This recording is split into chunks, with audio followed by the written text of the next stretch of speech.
महत्वाची बातमी नाशिकमधून नाशिकमधल्या गोदावरीच्या आरतीवरून सुरू झालेला वाद हा काही मिटत नाहीये। पुरोहित संघ रामतीर्थ समितीच्या संयुक्त बैठकीमध्ये वाद चिघळलेला आहे। महंतांकडून स्वतंत्र आरती करण्याचा इशारा देण्यात आलाय, तर वाद न मिटल्यास आरतीचे तबक हाती घेणार असा साधू संतांचा इशारा आहे। चंदन पूजाधिकारी आमचे प्रतिनिधी आमच्या सोबत आहेत, अधिक तपशील त्यांच्याकडून जाणून घेणार आहोत। चंदन, सांस्कृतिक मंत्री सुधाकर मुनगंटीवार यांनी खरं तर गोदावरी आरतीसाठी विशेष निधी देखील मंजूर केला होता।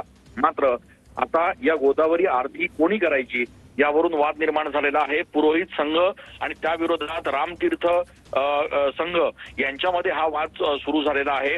दोघंही दावा करतायत की या सगळ्या आरतीची जबाबदारी आणि त्याचं नियोजन आम्ही करणार, आणि ते कमी म्हणून की काय, काल बोलवण्यात आलेल्या बैठकीत साधू महंतांनी आता अशी भूमिका घेतली आहे की जर हा वाद मिटला नाही तर स्वतः साधू महंत वेगळी आरती सुरू करतील आणि त्यावेळेला या सगळ्या वादाला जबाबदार पुरोहित संघ आणि रामतीर्थ संघ असतील।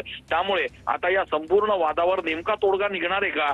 नाशिककरांच्या आणि देशभरातल्या भाविकांच्या आस्थेचा विषय असलेल्या या गोदावरीच्या आरतीवरून हा वाद जो सुरू झालेला तो आता थांबणार आहे की नाही असा प्रश्न जो आहे तो या निमित्तानं उपस्थित होतोय। नक्कीच धन्यवाद चंदन दिलेल्या सविस्तर माहितीसाठी।